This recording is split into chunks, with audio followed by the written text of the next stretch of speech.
우리 성경 말씀 보겠습니다. 오늘 말씀은 사무엘상 8장 1절에서 3절까지의 말씀입니다. 죄송합니다. 사무엘상 8장 구약 성경 418페이지 사무엘상 8장 1절에서 3절 제가 봉독해 드리겠습니다. 사무엘상 8장 1절로 3절입니다. 사무엘이 늙음에 그의 아들들을 이스라엘 사사로 삼으니 장자의 이름은 요엘이요 차자의 이름은 아비야라. 그들이 브엘사바에서 사사가 되니라. 그의 아들들이 자기 아버지의 행위를 따르지 아니하고 이익을 따라 뇌물을 받고 판결을 굽게 하니라. 아멘. 오늘도 하나님의 은혜가 우리 가운데 충만하기를 간절히 축원드립니다.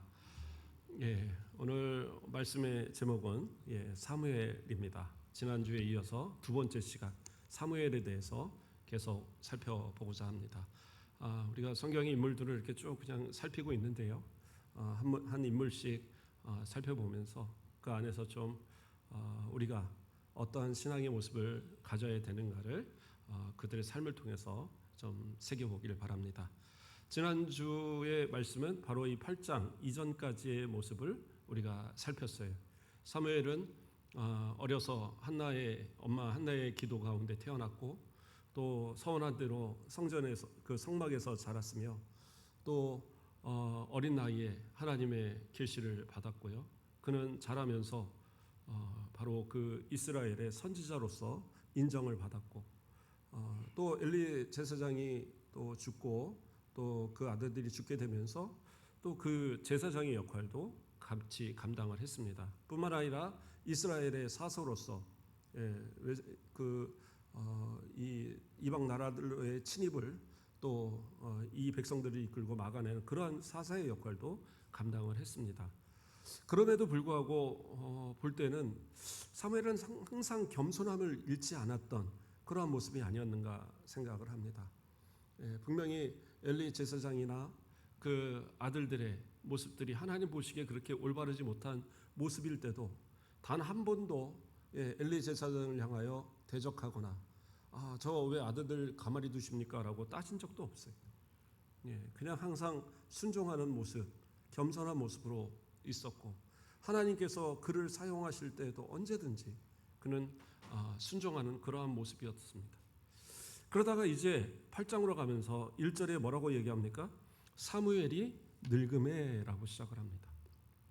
이제 사무엘이 늙었고 이후의 삶의 모습들을 이제 이야기하고 있는 겁니다. 사무엘이 늙었다. 그러면 몇 살 정도 됐을까요? 한번 생각을 해보셨습니까? 혹시 그 당시에 지금 이 늙었다라고 말하는 이때의 나이가 몇 살 정도 됐을까?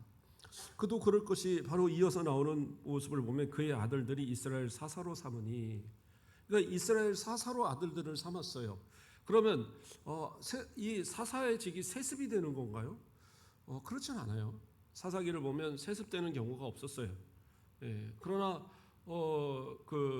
이 세습을 하려고 했던, 그렇죠? 아비멜렉이나 이런 사람들이 세습을 해서 자기가 왕으로 등극하려고 했다가 결국에는 비참한 말로를 맞게 되죠. 그래서 공식적으로 사사는 세습되는 게 아니에요. 하나님께서 직접 세우시는 거죠. 그럼 여기에서 아들들이 사사가 되었다는 건 뭐냐? 두 가지 면으로 생각할 수 있는데, 하나는 이 이스라엘 백성들이 볼 때에 이 사무엘이 이제 나이가 들어서 혼자 무엇인가 일들을 감당하기는 어렵기 때문에 그 어떤 사사의 일들을 좀 구분해서 좀 나눠서 일을 할 수 있도록 그렇게 이 아들들을 사사로 추대한 것이 아닐까라는 얘기를 합니다. 그래서 정식적인 사사라기보다는 보조 사사. 두 번째 경우는 사무엘이 직접 아들들을 사사의 역할을 시킨. 그러니까 이것도 마찬가지로 정식적인 사사의 어떤 그 직분을 받았다기보다는 보조적인 역할에서의 자신이 어떤 재판하고 했던 그런 임무들을 맡겨준 그러한 형태일 것으로 봅니다. 그래서 이것이 사무엘이 죽은 뒤에도 이들이 이어서 계속 사사를 하고 또 세습이 되고 그런 개념이 아니라 일시적인 직분으로서의 사사의 직분을 가졌다고 보는 것이 아마 가장 합리적인 그 해석인 것 같아요. 그런데 이제 문제는 뭐냐? 그러면 그 정도가 될 때에 이 사무엘의 나이는 몇 살 정도가 될 것이냐? 우리가 생각할 때 적어도 한 70은 넘지 않을까? 그래서 학자들 가운데 가장 많이 이 당시에 사무엘의 나이를 잡는 분은 70까지도 잡아요. 근데 그 이상으로 잡진 않아요. 70 정도로 잡는데, 그런데 이 히브리인들, 유대인들이 전통적으로 내려오는 탈무드의 기록에 의하면 52세로 되어 있답니다. 52세. 그리고 학자들이 연대를 그 당시에 사울이 등극하는, 왕으로 등극하는 연대, 그리고 또 이 이후의 연대들을 이렇게 생각을 해보면 한 50세 정도, 많아야 53세 그 정도 선에서 갈 거라고 봅니다. 그러면 50 이제 간 넘었으면 그게 뭐가 그 노인입니까? 그렇죠. 제 나이가 딱 그 나이인데, 그러면 뭐 제가 뭐 어디 가서 할아버지 소리 모르죠. 뭐 아기들이 다니면서는 할아버지라고 할지 모르겠는데 아직은 그러기는 좀 젊잖아요. 근데 사무엘은 왜 그럴까? 그러나 생각을 해보면 이때가 기원전 1000년이 넘는 때입니다. 기원전 1050년 뭐 이때로 보는데, 그러면 그때의 사람들을 생각을 해보세요. 우리나라로 치면 언제입니까? 삼국시대? 뭐 이때 아니겠어요? 삼국시대 정도 될까요? 그러면 그때의 수명이 과연 얼마나 됐겠어요? 이스라엘 백성들이 다른 나라들보다 조금 오래 산다 치고 족장들이 뭐 백몇십 년을 살았다 쳐도, 그러나 대부분의 사람들은 50을 넘기기가 그리 쉽지 않았을 거예요. 그러니까 우리도 요즘에는 그런 잔치 안 하시지만 환갑 잔치를 했던 이유가 뭐예요? 환갑 사는 사람이 그리 많지 않았다라는 거예요. 그러니까 인생을 한번 돌았다 해갖고 이 환갑을 한 거잖아요. 그렇잖아요. 그 뭐 자축인 뭐 진사오미 뭐 해가고 갑을 병정 이렇게 맞춰 보면 이게 한 바퀴 도는 게 60이라고 하더라고요. 그래서 이 환갑을 하는데 그만큼 오래 살기가 어렵다라는 거잖아요. 우리가 100일 잔치를 하는 이유도 뭐예요? 100일 동안 사는 아이들이 많지 않았던 거예요. 돌잔치는 왜 해요? 1년 사는 건 기적이라고 해서 그렇게 돌잔치를 한 거란 말이에요. 그런데 그 당시에 50을 넘긴다고 그러면 상당히 노인축에 들었을 게 분명할 것 같아요. 자, 그래서 사무엘은 그렇게 나이가 들었다라고 성경은 기록하고 있어요. 그런데 자, 문제는 뭐냐면 이 아들들이 사고를 치죠. 이 요엘과 아비야가 뇌물을 받고 판결을 굳게 판결을 그러니까 뒤바꾸는 이런 일들이 일어난 거예요. 이게 이제 더 큰 문제를 일으킨 건 뭐냐면 백성들이 자, 당신의 아들들이 이런 걸 보니까 우리는 안 되겠어. 왕을 주세요라고 얘기를 하는 거예요. 아니, 이 사람이 이 아들들이 사무엘의 아들들이 이 판결을 굽은 것과 왕을 받아야 되는 일은 전혀 다른 얘기거든요. 왕은 나라를 다스리는 거고 밖에 어떤 외세 침략을 막아내는 일이고 그러한 역할이지. 그러나 이러한 재판에 대한 부분들은 제사장이나 또는 그 여러 장로들이나 이러한 분들을 통해서도 계속적으로 이루어졌던 부분들이에요. 사사만이 하는 일은 아니었단 말이에요. 그러니까 이것이 왕이 필요한 그러한 이유가 될 수는 없는데, 이 당시는 뭐예요? 이 백성들이 생각을 해보니까 아무래도 다른 나라하고 우리가 견주었을 때 왕이 없는 것이 항상 다른 나라의 침략을 받고 이런 이유가 되는 것 같다. 그러니까 우리를 지켜줄, 이끌어줄 왕이 있어야 된다라고 그들은 항상 생각하고 있던 거죠. 그러니까 어떻게 보면 전혀 다른 이유를 들어서 왕을 요구하는 거예요. 그러면서 강력하게 지금 백성의 장로들이 다 모여서 바로 이 라마로 쫓아와서 이 사무엘에다 대놓고 당신의 아들들이 이렇게 했으니까 우리 왕 주세요라고 소리쳐서 요구를 하는 겁니다. 그때 이제 사무엘은 난감하죠. 그러니까 하나님 앞에 기도를 합니다. 하나님 앞에 기도를 할 때 하나님께서 뭐라고 그래요? 그에게 왕을 세워 다스리게 하겠다라고 말씀하십니다. 그런데 먼저는 어떻게 해요? 왕이 생겨지면 어떠한 일들이 너에게 있을 것이라는 걸 알려주게 합니다. 그런데 그 내용을 보면 그렇죠. 왕이 세워지면 좋은 것 같지만 왕이 세워지면 첫째 어떻게 해요? 많은 궁녀나 또 뭐 이 내시들 뭐 이런 이 장군들 이런 여러 신하들이 필요하단 말이에요. 그러니까 어떻게 해요? 궁에서 일할 사람들을 위해서 자신의 딸들을 주어야 되고 아들들을 주어야 되고 또 왕궁의 터와 또 왕궁이 이끌어 가려면 그만한 토지가 있어야 되니까 이러한 토지들을 각각 가진 사람들이 기업으로 받은 자신의 땅들을 내놔야 되는 거예요. 재산도 일정한 부분을 계속 세금으로 내야 하고 어떻게 보면 이전에는 하나님 앞에 바치는 것 외에는 전혀 그들이 손해볼 일이 없었는데 왕이 세워지면 왕한테 바쳐지는 것들이 또 만만치 않다라는 거예요. 우리 성도들도 사실 그렇잖아요. 교회에다가 헌금 열심히 하고도 세상 가운데 세금 다 내야 되고 그런 일들이 여러 가지 상황들이 있잖아요. 뿐만 아니라 또는 만약을 대비해서 보험 같은 거 들어야 되고 그러니까 이러한 비용들이 사실 만만치 않아요. 그렇죠? 내가 번 돈 가지고 먹고만 산다. 그러면 뭐 대부분의 이 사람들의 수익額은 다 먹고 살 거예요.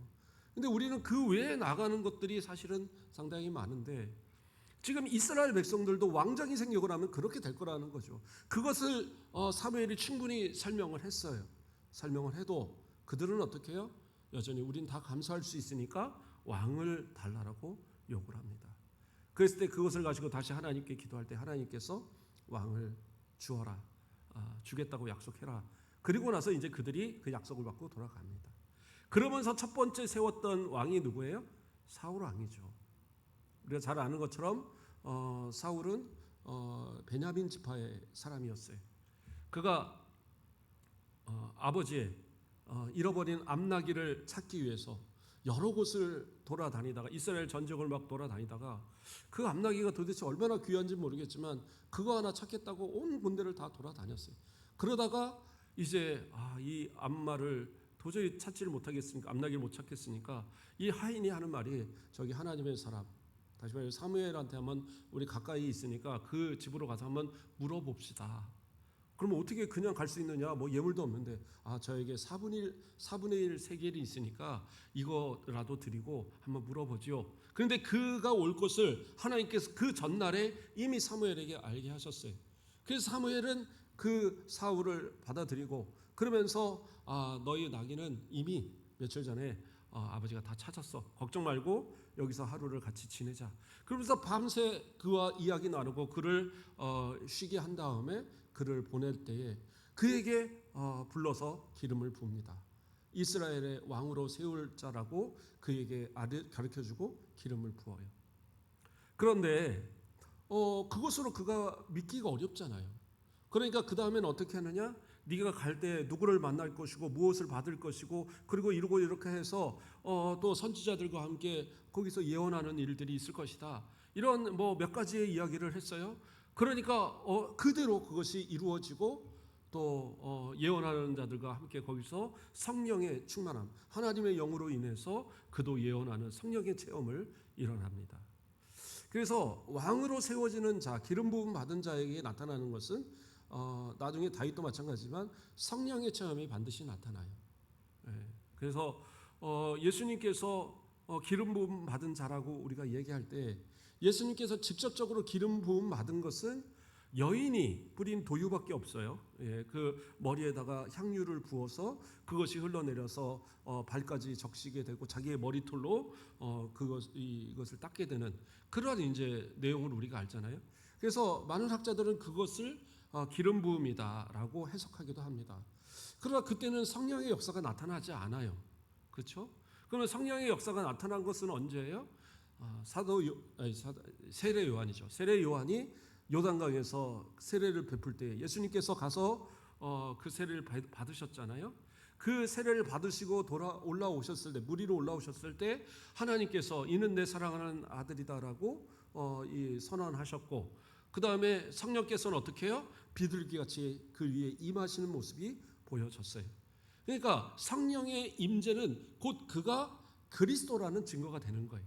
그래서 예수님께서 세례 요한에게 세례를 받으신 것을 바로 기름 부음에 실적인 기름은 아닐지라도 기름 부음의 한 형태로서 그것이 대관식과 같은 역할을 하고 있다라고 해석을 합니다. 저도 그 해석을 따르고 그래야지 예수님께서 그리스도라는 것에 대한 증거가 되는 거예요. 그리스도는 기름 부음 받은 자인데 기름 부음 사건은 그것을 할 수 있는 것은 그 두 사건밖에 없거든요. 그런데 그 가운데 있어서 성령의 역사가 나타나는 것은 세례 요한의 세례 때밖에 없어요. 어쨌든 왕으로 기름 부음 받은 자에게서는 성령의 역사가 나타나는 거예요. 그래서 이 사울은 그 체험을 통해서 자신을 하나님께서 왕으로 세우실 자로 세우셨구나라는 것을 그가 깨달았을 거예요. 그리고 나서 바로 이 사무엘이 왕을 세우기 위해서 어떻게 합니까? 미스바로 온 백성들을 다 모으게 합니다. 그리고 너희들 가운데에 왕 세울 자를 뽑겠다라는 거예요. 그런데 자, 여기서 이미 사울에게 가서 다 기름은 부었어요. 그럼에도 불구하고 이 사무엘은 어떤 방식을 취하느냐? 제비를 뽑습니다. 각 지파마다 그 가운데 유력한 자들 1000명씩을 나오게 하고 그 가족대로 이 제비를 뽑게 해서 이 베냐민 지파가 뽑혔고, 베냐민 지파에서 또 가족들 가운데 뽑게 해서 그 가운데 누가 뽑혀요? 바로 이 사울이 뽑히게 되어지는 그러한 이제 모습이 됩니다. 하나님께서는 이미 사울을 왕으로 세우신다라고 하셨고 기름까지 부게 하셨는데 왜 그러면 제비를 뽑는 이러한 과정들을 보여주느냐? 이것은 이스라엘 백성들한테 있어서 그가 왕으로 세웠다는 걸 인정하게 하려는 이유입니다. 왜냐하면 베냐민 지파는 이스라엘 12지파 가운데 작은 지파입니다. 더더군다나 사사기 때에 그 레위인의 그 첩을 욕보이다가 그거로 인해서 거의 남자들이 다 몰살을 당했잖아요. 남자가 아니라 모든 남자뿐만 아니라 여자들까지 다 몰살이 당하고 일부만 살아 있었던 그 사람들. 그래서 그 사람들에게 이 결혼을 시키기 위해서 그 어떤 이 여자들을 마음대로 이렇게 취하게 해서 이 숫자들을 채워주는 그런 모습이 있었죠. 그러니까 그 사건을 볼 때도 베냐민 지파는 상당히 작아진 지파예요. 그렇게 힘이 없는 그런 상황에 있는 지파이고, 그러니까 원래도 그 지파 자체가 그렇게 큰 지파는 아닙니다. 그 당시에 유력한 지파라고 한다면 에브라임 지파라든가 므낫세 지파 또는 유다 지파 이러한 강력한 지파들이 있었음에도 불구하고 누구를 세웠어요? 베냐민 지파의 사람을 왕으로 세웠으니까. 그러면 그것을 그저 사무엘이 선포했을 때는 백성들이 따를 일이 없죠. 그러니까 이미 하나님은 정하셨을지라도 사무엘을 통하여서 그렇게 제비를 뽑게 하는 과정을 거치게 한 겁니다. 그런데 어떻게 하고 있어요? 사울은 자기를 하나님께서 세우셨다는 것은 알고 있어요. 그러나 그 사실 자체가 너무 두려웠어요.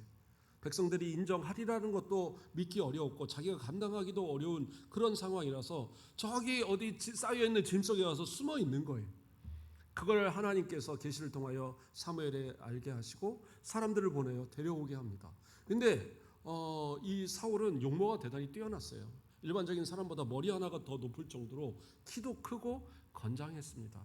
그래서 백성들이 다 그를 왕으로 받아들이기로 하고 그리고 이제 각자 집으로 돌아가고 유력한 사람들 몇이 그와 동행해서 이후에 어떻게 할까들을 이제 생각을 하고 있는데 이렇게 했음에도 불구하고 불량한 자들이라는 표현한 그러한 이 어떤 사람들은 돌아가면서 어떻게 저런 사람을 베냐민 지파의 저런 사람들을 왕으로 내가 세울 수 있느냐 하면서 거부하면서 욕하면서 그리고 돌아갔다고 성경은 이야기하고 있어요. 그러니까 왕으로 세워지는 것이 쉬운 부분은 분명히 아니었던 겁니다. 그러나 그가 결정적으로 어떤 사건이 일어났습니까? 저 암몬이 길리앗 야베스를 침공한 일이 있었어요. 이 길리앗 야베스는 어디에 있는 겁니까? 요단강을 봤을 때 요단강 동쪽에 있는 지역에 있어요. 그리고 갓지파에게 속한 지역입니다. 그러니까 이 동쪽에는 세 지파가 있죠. 므낫세의 반 지파. 그러니까 므낫세가 인원이 워낙 많으니까 반은 이쪽에 살고 반은 이쪽에 살았어요.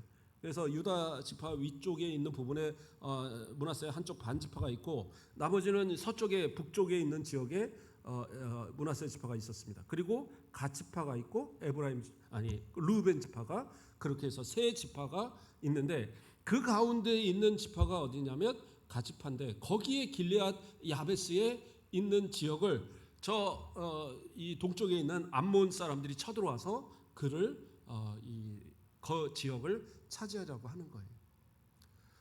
그런데 그들이 이제 항복을 요구하고 우리가 조공을 바치겠고 막 이야기를 하는데 어떻게 해요? 너희들 우리 말을 들을 거면 가서 눈 하나씩 뽑아와. 막 이렇게 요구를 하는 거예요. 말도 안 되는 요구를 하는 겁니다. 그러니까 이제 동쪽에 있는 지역에 서쪽에 있는 지파들에게 도움을 요구하는데 그 도움의 소식을 누가 들어요? 이 사울이 들었어요. 그리고 나서 사울이 사람들을 모집하여 가서 이 암몬을 완전히 몰살시켜 버립니다. 그렇게 해서 전쟁에 승리하고 나니까 백성들이 이야기하는 거예요. 야, 역시 대단한 왕이 세워졌다. 왕을 거부하고 욕한 사람이 누구냐? 그 사람들 잡아다 다 죽이자. 근데 사울이 은혜를 베풀어서 더 이상 이것을 문제 삼지 말자. 그리고 사무엘이 여세를 몰아서 우리 길갈으로 가서 이제 제대로 우리 왕을 세우자 해서 길갈에 가서 이제 이 사울이 본격적으로 왕의 역할을 감당하게 됩니다. 자, 그러면서 이제 왕정이 세워졌어요. 아마 왕궁도 만들었을 것이고 여러 가지 직제도 만들고 군대도 편성을 하고 이러한 상황이었는데 이제부터 어떻게 보면 행복 시작 불행 끝인데 이것이 반대로 되어서 행복 끝 불행 시작이 되어지는 두 가지 사건이 나타나요. 하나의 사건은 뭡니까? 블레셋과의 전투에 제사를 먼저 하나님 앞에 번제로 화목제물로 드리려고 하는데 그때에 사무엘이 7일 동안 기다리면 와서 그 제사를 주관하겠다 약속했음에도 불구하고 그 블레셋과의 전투 속에서 7일을 기다리다 보니까 그쪽의 숫자는 더 많이 불어나고 이쪽에 있던 군대의 이 사람들은 오합지졸처럼 자꾸 도망가고 이런 일들이 일어나니까 불안한 거예요. 그래서 어떻게 해요? 그 제사를 바로 이 사울왕이 주재를 해서 그 제사를 드려버려요. 그 제사가 딱 끝났을 때 사무엘이 도착을 합니다. 그런데 우리가 여기서 살펴보면 이 전쟁이 왜 일어났는가를 우리가 한번 살펴볼 필요가 있어요. 그 전쟁은 블레셋과의 전쟁인데 이 사울의 아들 이 요나단이요, 그 경계하고 있는 이 블레셋 지역의 사람들을 가서 먼저 공격을 했습니다. 아마도 왜 공격을 했을까? 아마 요나단이 그냥 공격하지는 않았을 것 같아요. 사울 왕이 공격을 하자고 얘기를 했을 것이고 그 공격을 통해서 이 이스라엘 백성을 좀 더 규합하고자 하는, 좀 더 왕권을 딱 지박시키고자 하는 그러한 이유가 있었지 않은가 생각을 합니다. 왜냐하면 암몬과의 전투를 통해서 자기의 왕권이 섰는데 아직까지도 그 왕권이 견고하게 섰다라고 생각하기는 좀 어렵지 않았는가. 그래서 한 번 더 전쟁을 승리로 이끌면 그러한 어떤 대단한 왕으로서 대접받을 수 있지 않을까, 이런 생각을 했던 것 같습니다.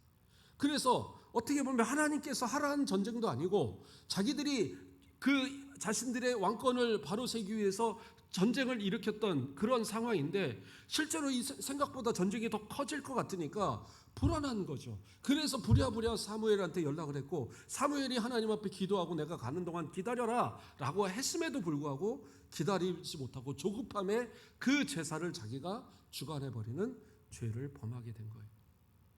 어떻게 보면 제사를 드린 것도 문제지만 기다리지 못하고 불순종한 그 자체도 상당히 큰 죄가 되겠죠. 이것으로 인해서 어떻게 돼요? 바로 사울왕은 1차 바로 그 왕위가 오래가지 못해서 폐위될 것이다라는 것을 선언받게 됩니다. 이게 첫 번째 폐위 선언이었어요. 어떻게 생각하면 이 정도는 뭐 했다고 해서 왕까지 폐위시키나요? 그러나 하나님 앞에 왕의 모습은 왕이 아니에요. 이스라엘 왕은 하나님의 대리자, 하나님 앞에 철저하게 순종하고 대리로서 자기 역할을 감당할 때에 하나님의 복을 누리고 나라를 번성하게 이끌어갈 수 있는 거지, 자기가 교만하여서 무엇인가를 하고자 했던 왕들은 다 멸망했어요. 오직 하나님께 순종했던 그러한 자들만 하나님께서 보호하시고 지켜주시오.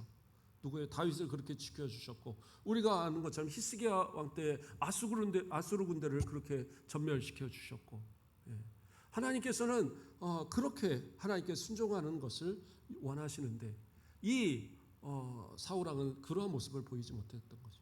그리고 두 번째 일이 또 있습니다. 사무엘상 15장에 가보면 이때에는 하나님께서 사울에게 전쟁을 시키십니다.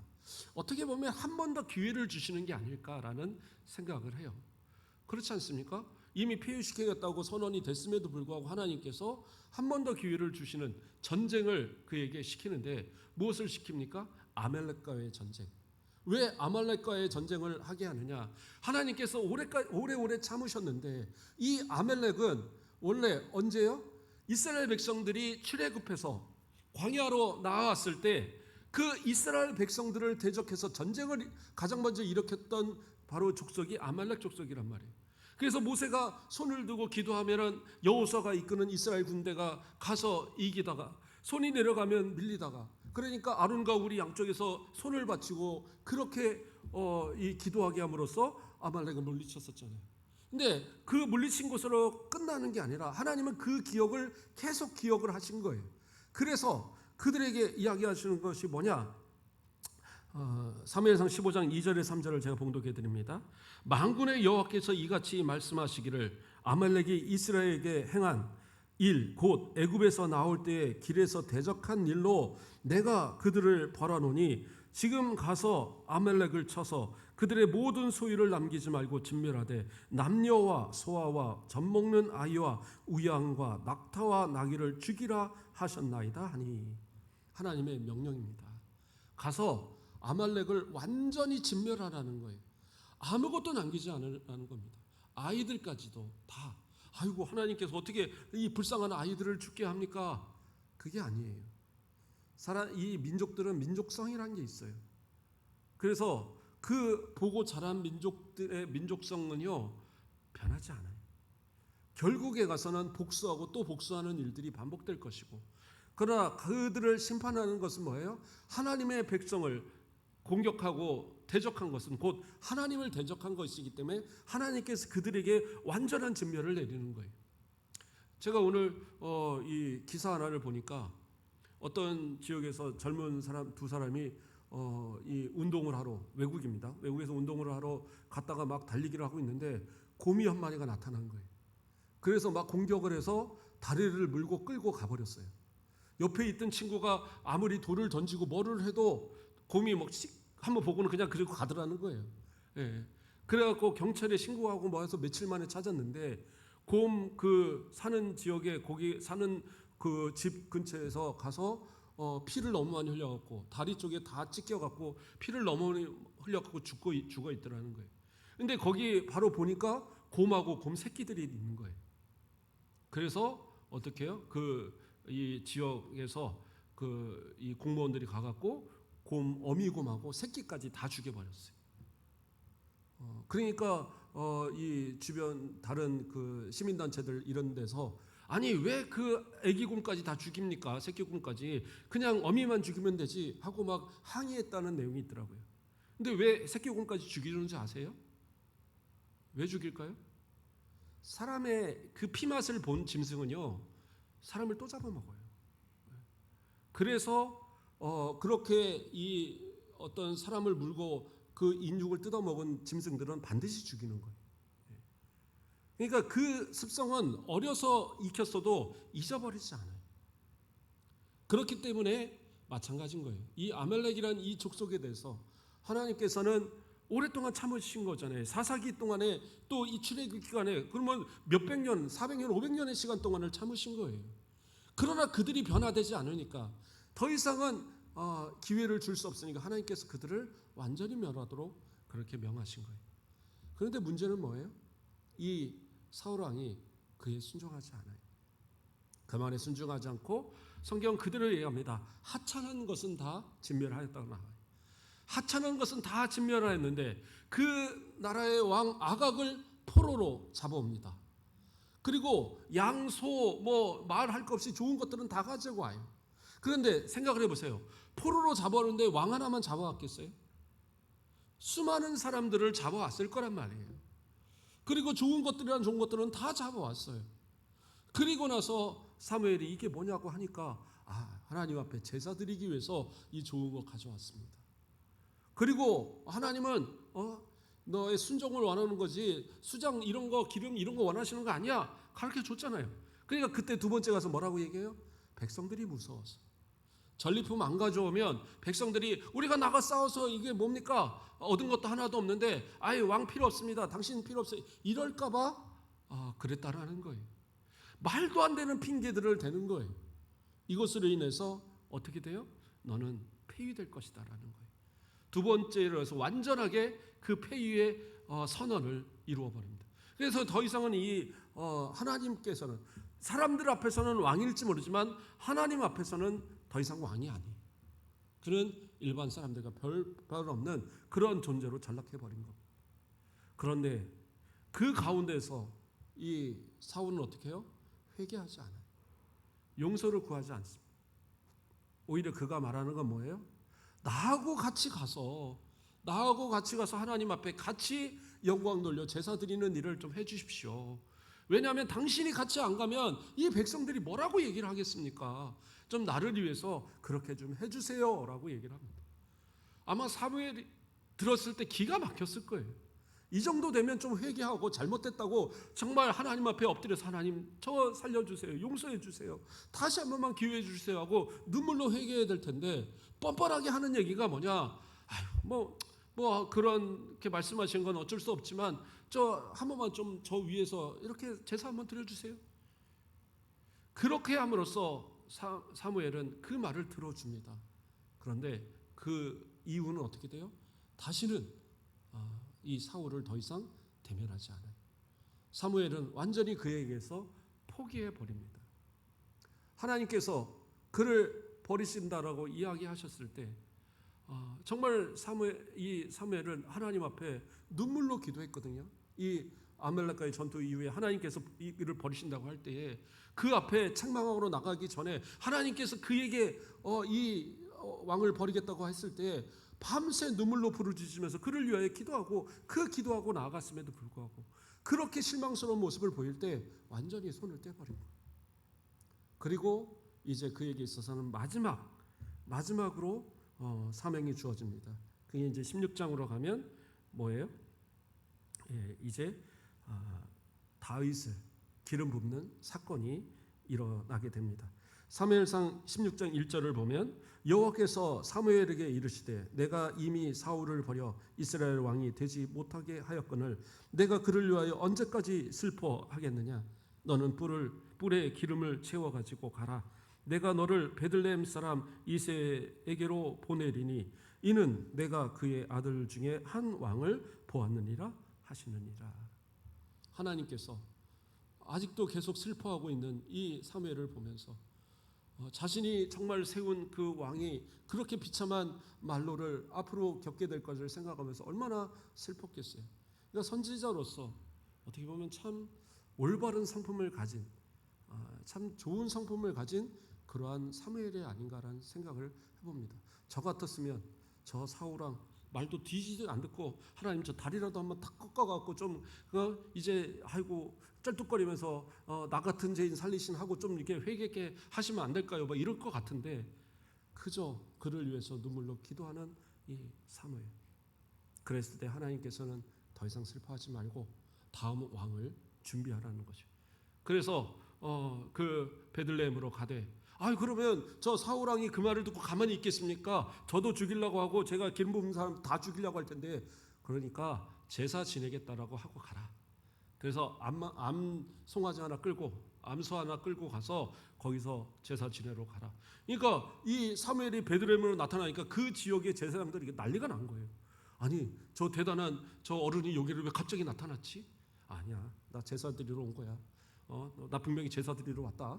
그리고 이제 제사를 드리면서 대신 저기 이새의 아들을 다 데리고 와라.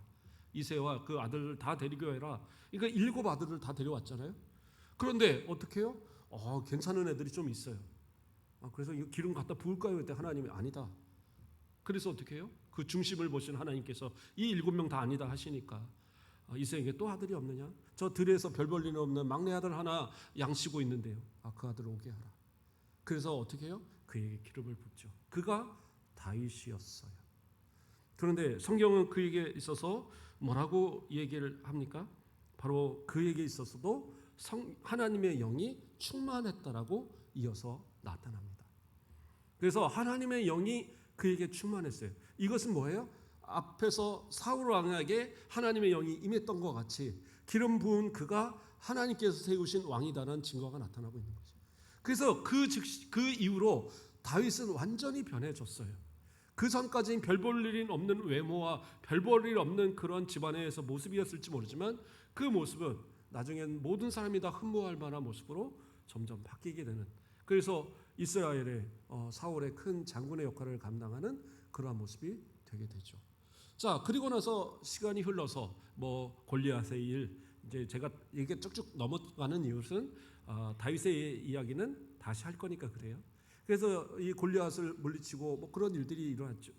또 그 이전에는 이 사울이 그때부터 이미 악신이 들려서 막 괴로워할 때에 수금을 타는, 바로 이 다윗이 가서 수금을 타줄 때마다 악신이 막 떠나가니까 그래서 이제 왕궁에서 생활을 하기 시작했고, 그리고 본격적으로는 바로 그 골리앗을 물리치는 사건을 통해서 이스라엘의 왕이 되어지죠. 그런데 어떻게 왕이 아니라 이스라엘의 장군이 되어집니다. 그런데 이 블레셋과의 전투에 나가서 싸우고 돌아올 때마다 승리에 돌아오니까 사람들이 그러잖아요. 사울은 천천히요, 다윗은 만만이다. 이렇게 막 칭송을 하니까 이 사울이 정말 화가 난 거죠. 그래갖고 기분이 좋을 때는 내 딸 미갈도 줄게, 뭐도 할게, 막 그랬던 이 사울이 나중에는 죽이려고 하고, 도망치면 죽이려고 하고 도망치려고 자꾸 그러다가 결국에서는 어디로 도망가요? 사울이 도저히 안 되겠으니까 사무엘에게로 라마로 도망갑니다. 그리고 그 선지학교에서 같이 지내요. 거기서 숨어 있었는데 나중에 그것이 발각이 됩니다. 그래서 사울이 군대를 이끌고 직접 그 라마까지 가서 이 다윗을 잡으러 가죠. 그런데 그때에 하나님의 영이 임해서 막 사울이 갑자기 막 쓰러져서 막 지금으로 하면 뭐 입신 상태에 들어간 거죠. 막 예언을 하고 막 뒤집어져 있고 옷을 막 벌거벗어 있고, 그 사이에 이제 다윗은 도망갑니다. 거기까지가 나오는 이 사무엘의 역할이었고, 그 나중에 이 다윗이 막 도망다니고 사울이 막 쫓아다니고 하는 그 와중에 성경은 25장 가서 1절에 딱 한 절로 그의 죽음을 표현하고 있어요. 사무엘이 죽음에 온 이스라엘 무리가 모여 그를 두고 슬퍼 울며 라마 그의 집에서 그를 장사한지라. 다윗이 일어나 바란 광야로 내려가니라. 뭐 다윗은 이제 도망갔다는 얘기고, 지금 사무엘이 죽었다는 이야기를 여기다가 이제 기록하고 있어요. 그러면 16장 이후로 25장까지의 내용에서는 다윗이 막 도망다니고 막 이런 얘기거든요. 그런데 갑작스럽게 25장에서 1절에서 이 이야기를 하는 것은, 물론 그 사이에 어떤 시간적 상황에서 사무엘이 죽었다라는 사실을 이야기하고 있는 것이기도 하지만, 다른 의미에서는 어떤 의미냐, 그나마 사울을 위해서 기도하고 그나마 이스라엘을 위해서 기도하던 위대한 선지자 하나가 목숨을 거뒀다라는 거죠. 이것은 뭐예요? 더 이상의 이스라엘의 소망이, 더 이상은 사울 왕에게 소망이 없는 때가 되었다라는 거예요. 저는 이것을 이 마지막 이 한 절, 사무엘에 대한 이야기 이 한 절을 읽으면서 어쩌면 이 시대에 하나님께 기도하는 기도의 사람들이 바로 이 사무엘과 같은 역할을 하는 것이 아닐까. 그래도 소망 없는 그러한 시대에 악이 창궐하고 이단들이 판을 치고 기독교인들을 향하여서 이유도 없이 욕하고 저주하는 이러한 시대에, 그래도 하나님께서 이 시대를 아직까지 살려주고 있는, 아직까지 심판하지 않는 이유는 바로 우리 성도들의 기도 때문은 아닐까. 그러나 어느 순간 이 기도가 그치는 그때가 되어지면 하나님께서 이 나라의 소망을 계속 두실까라는 그런 생각이 들어요. 언젠가도 얘기했지만 어떤 이 공산 국가 그런 이 지역에 있는 한 지역에 교회가 하나도 없으니까 어떤 노파가 예배는 드리고 기도는 해야 되는데 어디에 할 수 있을까? 무덤가에 그 비석에 십자가 그려 있는 그 앞에서 무릎 꿇고 기도를 하는 거예요. 그러면서 그 설명에 이 지역에 있던 교회가 다 사라지고 아무것도 없어서 아마 이 노파가 마지막 기독교인이 아닐까라는 그런 이제 해설이 나오더라고요. 어쩌면 그러한 마지막 기도가 저와 여러분에게 주어진 사명이 아닐까 이런 생각을 해봅니다. 사무엘은 가장 어두운 시대에 말씀이 희귀한 시대에 태어나 자랐고 어떻게 보면 등불처럼 혜성처럼 그 시대를 밝히는 선지자였어요. 비록 그가 아들들 때문에 결국에는 이스라엘 왕을 세울 수밖에 없는 상황까지 이르렀지만 그러나 그는 정직했고 어떻게 보면 내가 왕을 할 거야 할 수 있을 충분한 영향력을 가졌음에도 불구하고 그는 철저하게 하나님 앞에 순종하여 사울을 그리고 그 사울을 패하고 다윗에 이르기까지 정말 하나님 앞에 순종하며 그 시대의 역할을 잘 감당했던 사무엘의 모습, 이러한 모습이 오늘 저와 여러분의 모습, 하나님 앞에 순종하며 겸손하게 이 시대에 우리의 맡긴 사명을 잘 감당하는 우리의 모습 되어지길 주님의 이름으로 축원드립니다. 기도하겠습니다. 사랑의 하나님, 감사를 드립니다. 우리가 사무엘에 대해서 살폈습니다. 선지자이며 제사장이며 사사이며 하나님께서 맡기신 모든 직분에 항상 순종하며 겸손히 섰던 사무엘, 우리의 모습이 이 시대의 사무엘과 같이 순종의 모습, 겸손의 모습, 하나님 앞에 날마다 기도하는 기도의 종들 되게 하시고 우리를 통하여 다시 한번 이 땅에 새로운 변화의 역사가, 믿음의 역사가, 복음의 불길이 일어날 수 있도록 축복하여 주시옵소서. 감사합니다. 예수 그리스도 이름으로 기도드립니다. 아멘.